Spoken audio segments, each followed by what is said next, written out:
What's happening, everybody? Welcome back to the Funky Brain Podcast. My name is Dennis, and this is my Funky Brain. Today's episode is brought to you by MZ Electric, the #1 electrical service provider in the Denver metro area. How important is your peace of mind? Your home is your greatest purchase you're ever going to make. MZ Electric techs are licensed, background checked, drug tested, uniformed, and highly qualified to help you maintain the highest safety standards for your family. Whether you want to update your electrical panel, install a hot tub or EV charger, update your fixtures, or remodel your basement or kitchen, MZ Electric will walk you through the process, provide competitive prices, and get the job done right the first time. With more than 30 years of experience with residential electrical solutions, MZ Electric has been proudly serving you peace of mind with exceptional value for more than a decade. Call or click today, 303-933-9220 or mzelectric.com. Today we have an incredible woman with a truly inspiring story, a sober woman since March 14th of 2009 and a cancer survivor. She's the founder of AmazingOutlookCoaching.com, and she inspires and motivates others to find their own path to healing and health, including physical, spiritual, and emotional well-being. Mrs. Nancy McKay. How are you doing today, Nancy? I'm doing great, Dennis. Thank you so much. Great to be here. The main reason I asked Nancy to come on the show, well, my show is based on addiction recovery and alcoholism, but her message is of strength and hope, and it's based on her experience with alcoholism and also from ovarian cancer. And I want to talk about that in a little bit, but first, would you mind sharing some of your story? Well, I grew up in an alcoholic household. My dad was an alcoholic. My mom was a heavy drinker. It was pretty uncomfortable. I learned how to walk on eggshells from an early age. I also learned that my opinion was not important and that I should not wear my heart on my sleeve, which is what I do. That learning how to navigate my adulthood with those cultural beliefs that I grew up with has been a challenge. So learning how to know what's important to me and what I really want out of life at a later age, it was difficult. You know, I went through most of my life, just kind of going along. I was a people pleaser and so on and so forth. And then I started drinking in high school with my friends. And then in my 30s, that picked up a little bit. In my 40s, it picked up a lot more. I met my husband and we were drinking buddies and we were the life of the party and everything was great. And then my dad killed himself in 2007, and that threw my drinking into high gear. I was racked with guilt, and it took about 2 years for my drinking to, increase enough that my depression really kicked in. I mean, I'd always been treated for depression, but alcohol is a depressant. What isn't that interesting? And then when you're taking antidepressants and you're drinking alcohol, it's not going to work. So it took a couple years for that to catch up with me. Then I tried to kill myself on March 13th, 2009, and that's what got me sober. Getting sober was the best thing I've ever done for myself.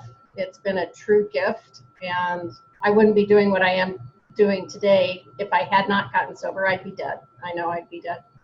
Yeah, sorry you had those experiences, but so how do you approach your clients and their struggles? Like, what are some of your strategies and techniques that you use to help your clients get better and to, change their lives?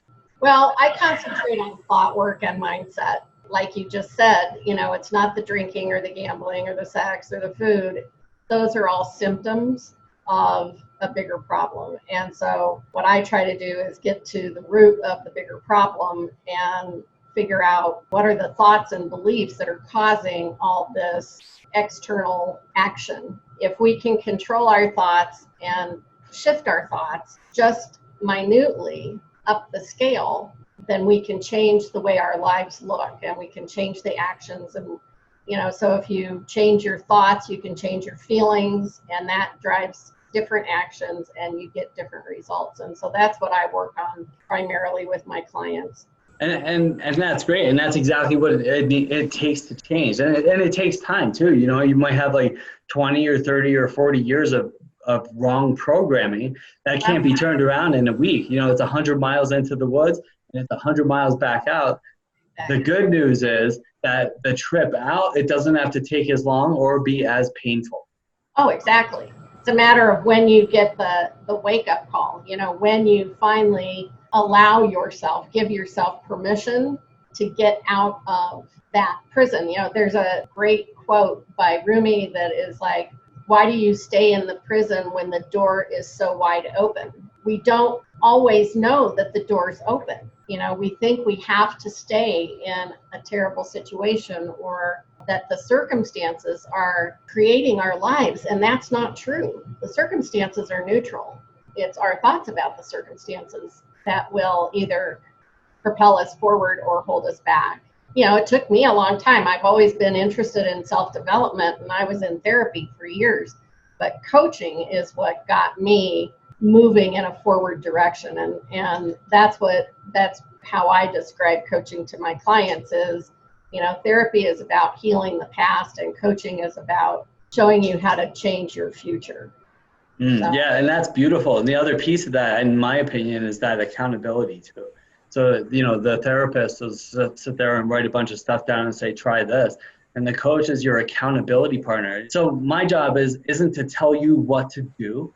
My job is to teach you how to be independent and to enjoy your life again. Or even if you ever did, enjoy it for the first time. That's the difference. And I think these changes that we're talking about making, reprogramming your subconscious mind, like, it sounds great. And there's a lot of other changes that go into that, including defining specifically what it is you want to do and where you want to go. But without an accountability partner or a coach or a counselor, it rarely becomes successful. Right. Because we'll let ourselves off the hook because it's hard to keep a commitment to yourself until you do the mindset work that teaches you how to put yourself in a primary role. So many of us, and especially alcoholics, are so used to not taking care of ourselves because we don't think we're worth it. I've heard in the rooms, I'm not much, but I'm all I think about, sort of thing. So, but there's a difference between being egotistical with a inferiority complex. Inferiority complex. Thank you. I was trying to remember that exactly, and that's true because it's like, how can I put myself first when I'm such a loser? Yeah, these are stories we tell ourselves, and we've been telling ourselves in some cases since we were like 5 years old. And so we need to first become aware, and that comes through pain, that awareness, right? And then start, what steps do I need to take? And that really needs to come from an outside source. You could try to do it by yourself all you want. You can read self-help books. Those usually have an excitement period of about 3 to 7 days. I'm going through some sort of struggle. Here's this book that my friend said helped her or him. And so I'm going to read that, or at least read it until I start feeling better. And then it goes on the shelf. So with all my other self-help books. Right. You have to have action to go along with the thought work in order to make it effective. Yeah, it's true. You can't think your way into better action. You have to act your way into better thinking. And it requires commitment and dedication and work, and it requires time too. So this is all great stuff. So, I wanted to share something right off of your website, and I think it was really powerful. And it says, in 2015, on my 58th birthday, I was diagnosed with stage 1C ovarian cancer. During chemo, I lost my hair, but I found something much more important, my inner strength. My perspective changed, and I'm reading this from Nancy's perspective. My perspective changed, and I realized that if I wanted something different in my life, it was up to me, Nancy, to make the necessary changes. Now, I think that's so powerful. So would you mind opening up a little bit about like your experience with cancer, the lessons it taught you, and how it brought you to be who you are today? I'm going to tell you that my mom had lung cancer. She was diagnosed with lung cancer when she was 59 years old. From that point forward, I always thought that if I could get past my 59th birthday or year without getting cancer, I'd be home free. So I was diagnosed on my 58th birthday with ovarian cancer. I'm a firm believer in mindset and manifesting things. And I think that thought that I carried for 20 years was part of my diagnosis. I don't know how much of it. I also think that my drinking was part of my diagnosis. There's a direct link with alcohol and cancer. So I think those two things played roles in my getting cancer. You know, there was a lot of fear before, and I was able to use prayer and mindset to help control that. The doctor that I had said that, you know, I would start chemo in 3 weeks post-op. I said, well, we're going to talk about that. And he looked at me like, how dare you question my authority? Because I'd seen what my mom went through, and I had determined that the treatment was worse than the disease. And I'd had a friend die as a result of chemo, not as a result of the breast cancer that she was going through, but as a result of the chemo. You know, she had an allergic reaction to it, and it killed her. And so I was not too excited about going through chemo. And then I had this change of heart that happened just on a dime, really, overnight. And I decided that I would go through with it. You know, it was such early stage cancer that chemo was an insurance policy for me. So I decided to go through it, and it changed how I saw life. I realized that life is too short to be doing something that you don't love doing. And I had a great job with a great company, and I was not fulfilled. It was not feeding my soul. It was, you know, it wasn't doing any of the things that I wanted it to do, except give me a nice paycheck. I knew that if I needed something to change, it was going to be up to me to do it. You know, so my mantra became, I didn't get sober and survive cancer to be miserable. And so I started changing things, and I had read some great books, one by Martha Beck that just absolutely sent me over the moon. And so I enrolled in her coaching program. It just spoke to me so much. And so when I was 60, I started training to become a life coach. And so here I am, 63 and a half years old, and my career feeds my soul, and helping women who are going through things that I've gone through so that I can help them navigate it. You know, it's scary as hell going through when you're worried about your drinking and you don't know how to stop and you don't know where to find help. That was horrible for me. I don't want anybody else to have to go through that. I want to be there to help people figure that out and know that they can do it. And, you know, as far as cancer goes, know that they can get through that too. Mindset and thought work plays a part in all of it. It's so powerful to know that you can do anything with the right mindset. Yeah, and that's powerful stuff. Like I used to struggle for a long time because, you know, I remember in rehab, they wanted us to write down how many times they think we drove drunk. And I think I did it was like over 3,000 times. And I'm not talking had an extra beer at happy hour. I'm talking about like close one eye to stay on the road drunk. And, you know, and I used to struggle for a long time. Like, why am I here? What's my purpose? Because, you know, I did that. And I was in over 20 drunken car accidents. I drove into a house. I used to roll my truck over, and we would just roll it back over. I would drive home. Why am I here? And you hear about some mom and daughter walking across the street and gets wiped out. So I used to struggle with that. And what I've come to realize is that we're all here, not just Dennis and not just Nancy. We're all here to help each other, to be of service to anybody on this planet in some way, shape, or form. Sometimes it's like buying an expensive gift. Sometimes it's holding the door open. Sometimes it's, you know, just reach out and get out of yourself. So, you know, whatever it is that you love to do, and if there's a way to do it for a living, if you're helping somebody and you can make money doing it, I guarantee you that. You have to put some effort into it and kind of, you know, figure out what that path is for you. I have some women that I work with. I work primarily with men, but I do have women that I work with too. And yesterday we were talking, and, you know, the reason I bring this up is because of something you said about how this feeds my soul. And I was talking with her, and she's really miserable in her job. And she said, and she was saying that. And I said, look, you have to find what it is that feeds your soul. I'm doing this because I love what I do. When I wake up in the morning, I feel happy, fulfilled, and it feeds my soul. And she said, yes, you definitely found the right thing for you, because it's clear that what you do, you're helping people and you love. And so to hear that, like, I didn't even need to make money yesterday. That was great. Like, that was, when I hear her say that to me, I was full. Yeah.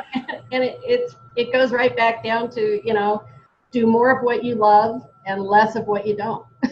Yeah, and surround yourself and do the same thing with people, right? So if you're surrounding yourself with people that suck energy out of you, and when you leave the conversations, you feel worse than when you got there, then stop hanging out with them, or dramatically increase your time with them, down to 10% instead of 90%.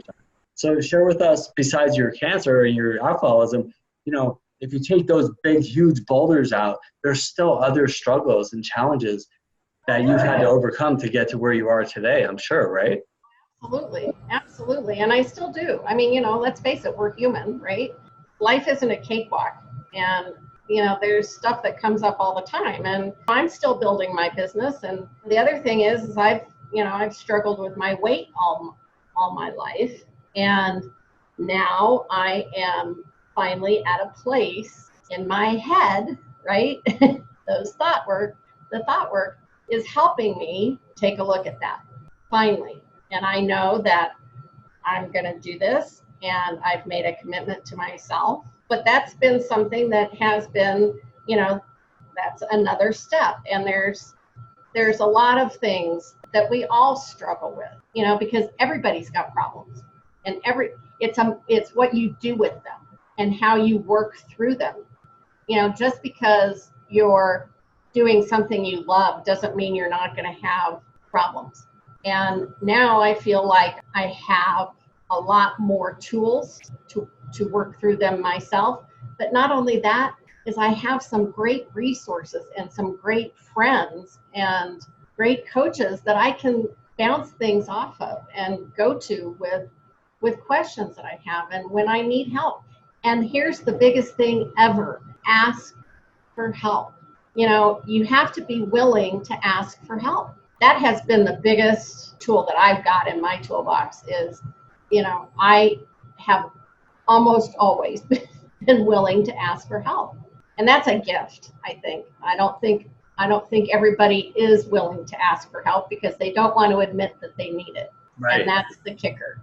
It is. And it's getting your ego out of the way and like you said, willingness. And that willingness, again, usually comes from some sort of pain and suffering. Unfortunately, it's like when I'm in enough pain, then I'm willing to say, and I talk about this in my book too. It's like that how approach to life, right? So how do I become successful? How do I become healthy? How do I lose weight? How do I grow my business? Or how do I have good relationships? And how is honesty, open-mindedness, and willingness. And when I approach everything I do in my life with honesty, open-mindedness, and willingness, I have a better chance for success. And that honesty, open-mindedness, and willingness almost always comes after I'm in enough pain. Because why change if everything's going well? If I'm perfectly healthy and there's a bunch of money in the bank and the relationship's great, well, I don't want to change anything. So when I'm hurting enough, then I'm like, I'll call somebody and be like, you know what? This isn't going well. I need some help. So, but I want people listening to realize that this isn't confined to Dennis or Nancy or specific people or alcoholics or addicts. This is the human condition. We all have it. We don't like change by nature. So it's great to have accountability partners. When you were talking about all these things that we have to fix, all these challenges, all these problems, these things we have to do, the way I approach it in my coaching from the best teacher in the world, in my opinion, is that we do the one thing, that one thing approach. It's not, I have to do these 10 things to change my life, because my brain is always thinking about all 10 of those things plus another 10,000. So I need to work on one, that one thing. So I make a list of 5 or 10 things that are like things that I need to do in order for me to get to where I want to be financially, my relationships, my health, anywhere in the world. And then out of those, I pick the scariest one on the list. That's the one we're going to work on. And that's how you grow. That's how you become better, stronger, faster, smarter, and more successful. No other way to do it than that way. Last but not least, because this has been a fun conversation. So, you've been through so much. You're helping people. Your life is awesome. So tell me, like, when people in 20 years or 50 or 100 years hear the name Nancy McKay, how do you want to be remembered? Gosh, that's a great question. I would really like people to say she really inspired me to be the best person I could be, to be to be brave. I love that. That's it. Like, inspire people to be brave, to be better than who they are. That's a great way to be remembered. Well, Nancy, thank you so much. I really enjoyed our time together. How would people contact you? You can reach out to me via email at nancy@amazingoutlookcoaching.com, or just visit my website, Amazing Outlook Coaching. Cool. Great stuff. Thanks for sharing your time and your story. And everybody who's watching, thank you so much for watching the Funky Brain podcast. And if you're struggling with anything, addiction, alcoholism, life mastery, if you want to flip your life around and do a little bit better in the things that you're doing, give us a call. Happy to talk. Have a great day today, and we'll talk to you soon. Bye for now. So you can't think your way into a new way of acting. You have to act your way into a new way of thinking and being.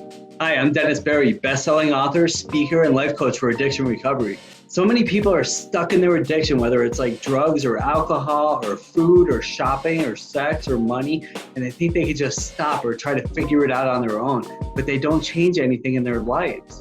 Nothing changes if nothing changes.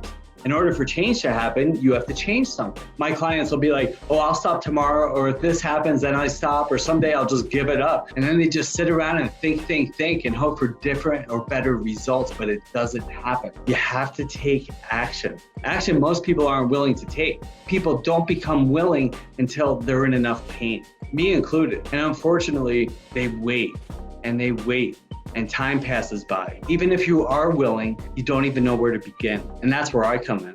In my best-selling book, Funky Wisdom, A Practical Guide to Life, I talk about the how approach. How do I get sober? How do I stop doing drugs? How do I become healthier? How do I have more successful relationships? How do I become more financially successful? And the answer is how. Honesty, open-mindedness, and willingness. I have to honestly admit that there's a problem. I have to honestly admit that things aren't going well and there needs to be changes. And then once I do that, the door opens and I become open to seeing new ways of living. And then I become willing to make those changes. You can't solve a problem with the same mind that created it. That's why I'm here to help. And, I've been working with clients for over 15 years and helping them get clean and sober and change their lives and achieve inner peace and success. If you or somebody you love is struggling and doesn't know where to begin and how to make those changes to get to where they need to be, give me a call. Not tomorrow or in a week from now when you are hungover and your life is falling apart.